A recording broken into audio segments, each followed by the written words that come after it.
Bugün distopya edebiyatının en önemli iki eserini inceleyeceğiz. George Orwell'ın 1984 ve Aldous Huxley'in Cesur Yeni Dünyası. Bu iki roman, gelecekteki toplumların nasıl evrilebileceği konusunda bize korkutucu ama bir o kadar da uyarıcı bir bakış açısı sunuyor.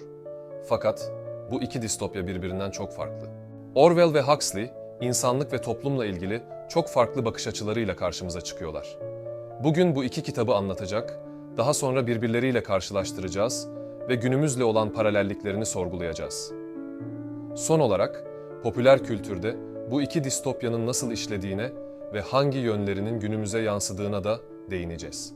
Hazırsanız başlayalım. George Orwell'in 1984 romanı 1949 yılında yazılmış olsa da hala güncelliğini koruyan çarpıcı bir distopya hikayesi sunar. Bu eser yalnızca bir hikaye değil, bireysel özgürlüğün kaybını ve totaliter rejimlerin gücünü anlamak için yazılmış bir uyarı niteliğindedir. 1984'teki dünya, her şeyin devletin kontrolünde olduğu, bireysel düşüncenin bile suç sayıldığı karanlık bir düzeni gözler önüne seriyor. Bu distopik dünyada Okyanusya isimli bir süper devletteyiz. Bu toplumun başında her yerde yüzü görülen ama gerçek olup olmadığı belirsiz olan bir figür vardır. Büyük Birader. Büyük Birader'in gözleri her yerdedir. Sokaklarda, evlerin içinde, hatta insanların bilinçlerinde bile. Teknoloji, bu toplumun kontrol mekanizmasının en önemli araçlarından biridir. Bilgisayarlar ve televizyonlar yalnızca birer iletişim aracı değildir. Aynı zamanda izleme ve manipülasyonun birer parçasıdır. Halk, hem fiziksel hem de zihinsel olarak sürekli bir baskı altındadır. Orwell'ın çizdiği bu distopyada, insanlar yalnızca davranışlarından değil, düşüncelerinden de sorumludur. Düşünce suçu adı verilen bir kavram, insanları kendi akıllarını bile sorgulamaya iter. Hatta o kadar ileri gider ki, bir insanın yüzündeki en küçük bir mimik bile devlete karşı bir tehdit olarak algılanabilir. İnsanlar, özgürce konuşmaktan korkmak bir yana, özgürce düşünmeye cesaret edemez hale gelmiştir. Orwell, bu karanlık dünyada bireylerin sadece bedenlerinin değil, zihinlerinin de devlet tarafından ele geçirildiğini resmeder. Kitapta geçen çift düşün kavramı, bu kontrolün en güçlü sembollerinden biridir. İnsanlar aynı anda hem bir fikri savunmak hem de onun zıttını kabullenmek zorundadır. Gerçek, devletin ne dediğine göre sürekli değişir. Dün beyaz olan, bugün siyah olabilir. Doğru olan bir anda yanlış ilan edilebilir. Böyle bir toplumda bireylerin gerçeklik algıları tamamen yok edilir. 1984'te bireyin tek bir gerçeği vardır. Devletin söylediği. Orwell'ın dünyasında dil bile bir silaha dönüşür. Kitapta yer alan Yeni Konuş adlı dil, düşünceyi sınırlandırmak için tasarlanmıştır. Amaç, insanların yalnızca hükümetin izin verdiği şeyleri düşünmesini sağlamaktır. Kelimeler ne kadar azalırsa, düşünce de o kadar sınırlandırılır. Bu, yalnızca fiziksel kontrol değil, zihinlere ve hayal gücüne vurulan bir prangadır. Bu karanlık dünya, sadece bir kitap sayfasında değil, aynı zamanda bize bir soru yöneltir. Eğer göz önünde olmak, sürekli izlenmek ve düşünceleri bile kontrol altında tutmak normalleşirse, özgürlüğümüzden geriye ne kalır? Orwell, 1984 ile sadece geçmişteki otoriter rejimlere değil, gelecekte teknolojinin nasıl bir baskı aracına dönüşebileceğine dair de korkutucu bir kehanette bulunur. Bugün, dijital dünyada izlenip yönlendirildiğimiz bir çağda yaşıyoruz. Bu, Orwell'ın distopyasının bir kurgu değil, giderek yaklaşan bir gerçeklik olduğunu mu gösteriyor? 1984'teki toplum, Orwell'ın zihninden çıkan bir kabus gibi görünebilir. Ancak bu hikaye, aynı zamanda geleceğimizin bir aynası olabilir. İnsanlar bu distopyaya doğru sürüklenirken, Büyük Birader'in gözünden kaçmanın bir yolu var mı? Orwell, bu dünyayı sadece betimlemiyor, aynı zamanda insanlığa bu yolu seçmeyin, diyor. Bu uyarıyı ciddiye almak için ne kadar geç kalmış olabiliriz? Şimdi Aldous Huxley'in Cesur Yeni Dünyası'na dalıyoruz.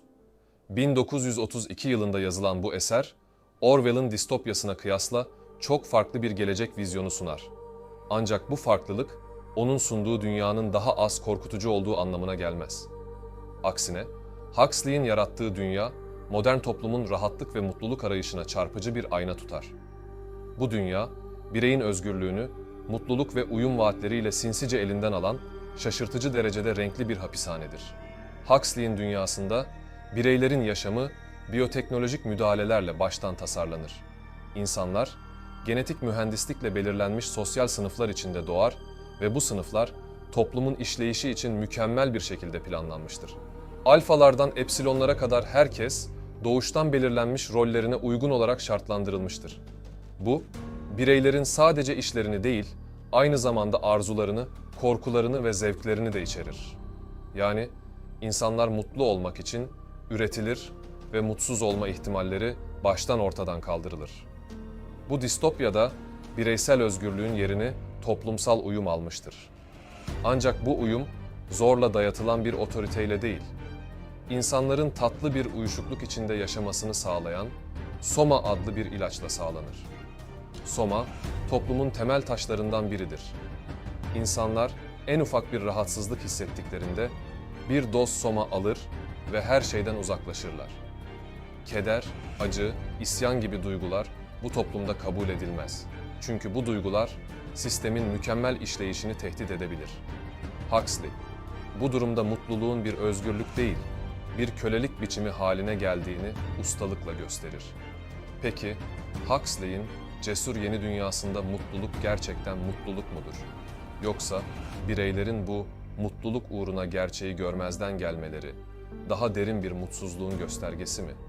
Bu dünya, bireylerin gerçek hislerini bastırarak onları her zaman mutlu ve tatmin olmuş gibi hissettiren bir illüzyon içinde yaşatır.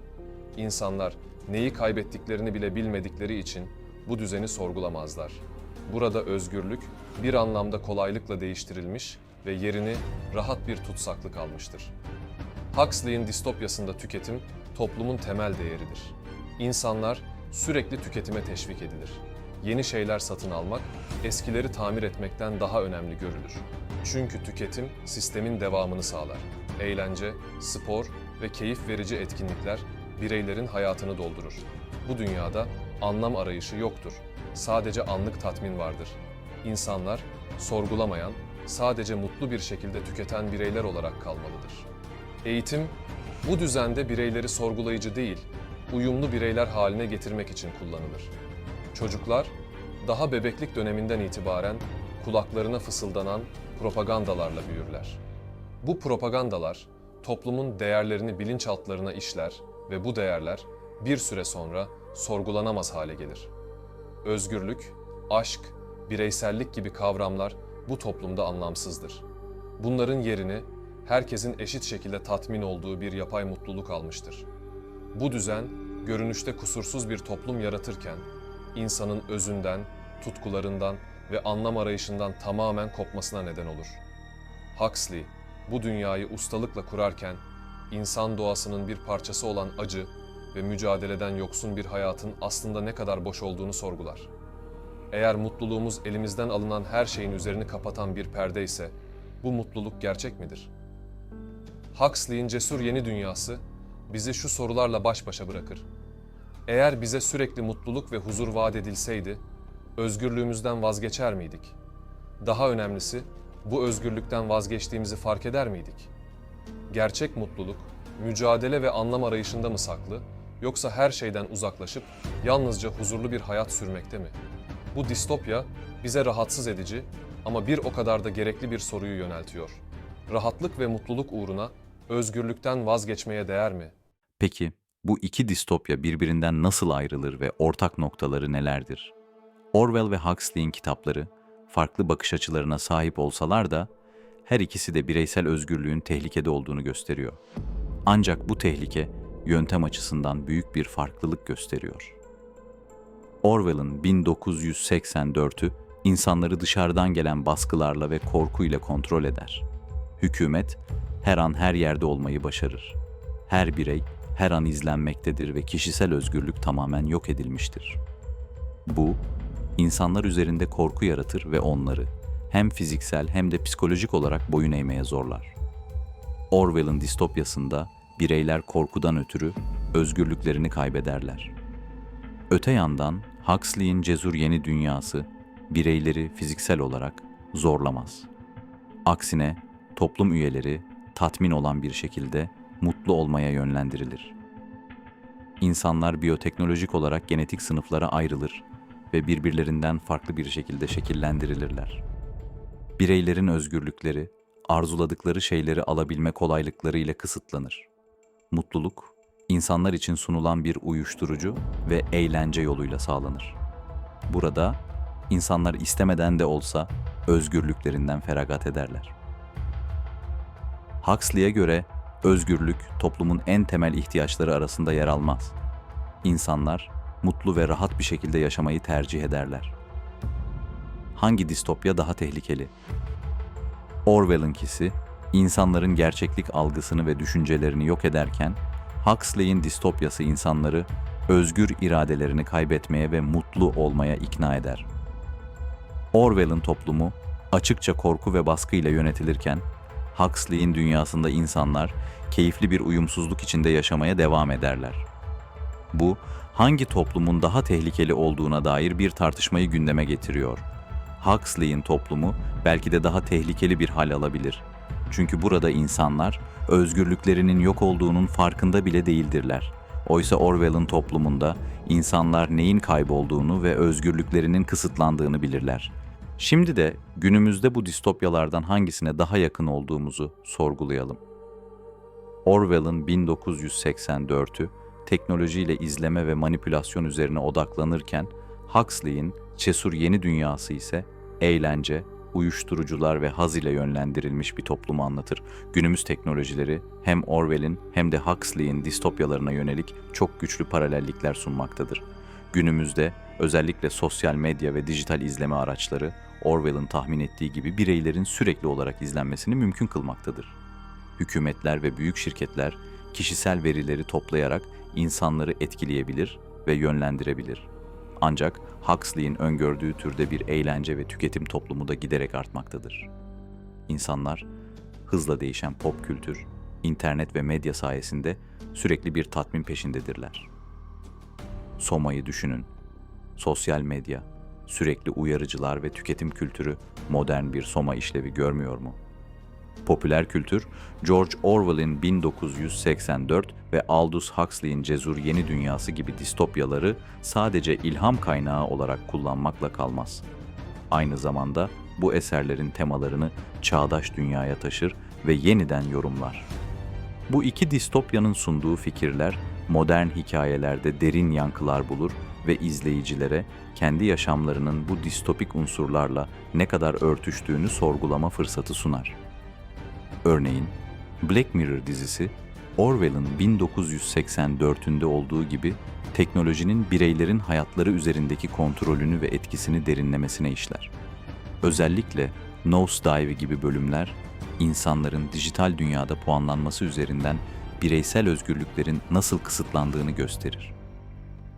Bu hikayelerde Orwellvari bir izleme ve kontrol mekanizması, modern sosyal medya ve dijital teknolojilerin bir alegorisi haline gelir. İnsanlar yalnızca davranışlarıyla değil, aynı zamanda algılanma biçimleriyle de kontrol edilir. Orwell'ın Büyük Birader, burada ekranlarımızın arkasında duran her hareketimizi izleyen algoritmalara dönüşür. Diğer yandan The Matrix serisi, Huxley'in Cesur Yeni Dünyası'ndaki temaları güçlü bir şekilde yansıtır. Filmde insanlar simüle edilmiş bir gerçeklikte yaşar ve bu dünya onların mutlu olmalarını sağlayan bir illüzyondur. Gerçek dünya ise rahatsız edici bir kaos ve mücadele ortamıdır. Tıpkı Huxley'in distopyasında olduğu gibi burada da insanlar gerçeklikle yüzleşmek yerine içinde yaşadıkları yapay mutluluk balonunda kalmayı tercih ederler. Neo'nun gerçek dünyayı tercih etmesi, Cesur Yeni Dünya'daki bireylerin sorgulamayı unuttuğu anlam arayışını yeniden gündeme getirir. Peki, biz gerçeklikten kaçmak için kaç defa kendi somalarımızı alıyoruz? Bu, Matrix'in bizlere sorduğu ve Huxley'nin distopyasıyla örtüşen bir soru. Bir başka örnek, The Hunger Games serisidir. Bu seri, hem Orwell'ın hem de Huxley'in distopyalarının unsurlarını harmanlayarak totaliter bir yönetimi ve manipülatif bir eğlence toplumunu bir araya getirir.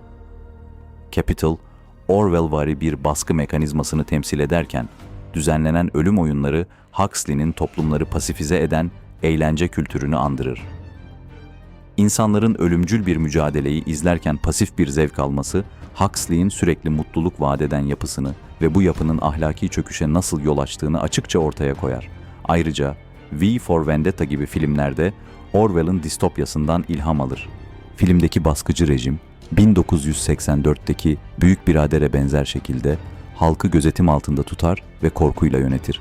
Aynı zamanda halkın bu baskıya karşı duyarsızlaşmış hali, Huxley'nin uyuşturucu soma ile manipüle edilmiş bireylerini hatırlatır.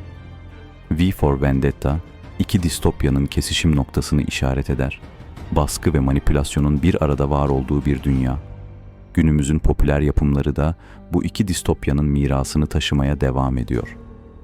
Westworld, bir yandan bilinçli varlıkların bireysel özgürlüklerini kazanma mücadelesini işlerken, diğer yandan bu özgürlüklerin teknolojiyle nasıl baskılanabileceğini gösterir. Hem Orwell hem de Huxley'in izlerini taşıyan bu dizi, insan doğası, yapay zeka ve kontrol temalarını iç içe geçirir. Benzer şekilde Snowpiercer, zenginlerin ve yoksulların ayrıcalıklı bir şekilde yaşamlarını sürdüğü bir tren içinde geçen hikayesiyle, Huxley'nin genetik sınıflandırılmış toplumlarını ve Orwell'ın sınıf baskısını bir arada işler. Popüler kültür, bu distopyaları yalnızca birer uyarı olarak değil, aynı zamanda toplumun bugün nereye doğru evrildiğini sorgulamak için bir araç olarak kullanır. Sosyal medya, yapay zeka ve dijital teknolojilerin hızla ilerlediği bir çağda, Orwell'ın izleme toplumuna ne kadar yakınız ya da sürekli mutluluk vaat eden teknolojiler ve kaçış yollarıyla Huxley'nin toplumuna mı daha yakınız? İzlediğimiz diziler, filmler ve okuduğumuz hikayeler aslında hem Orwell'ın hem de Huxley'in distopyalarını modern çağın gerçeklerine uyarlayarak bize bir uyarı gönderiyor. Soru şu: bu uyarıları gerçekten duyuyor muyuz? Yoksa tıpkı bu distopyalarda olduğu gibi bunları eğlence olarak tüketip geçiyor muyuz? Popüler kültürün bu göndermeleri yalnızca birer eğlencelik değil, aynı zamanda kendimizi ve içinde yaşadığımız dünyayı daha derinlemesine anlamak için birer anahtardır. Peki, sizce hangisi daha olası? Bugün Orwell'ın 1984'ü mü, yoksa Huxley'in cesur yeni dünyası mı daha yakın? Yorumlarda düşüncelerinizi paylaşın, tartışmaya katılın. Eğer videoyu beğendiyseniz kanalımıza abone olmayı ve bildirimleri açmayı unutmayın. Tekrar görüşmek üzere.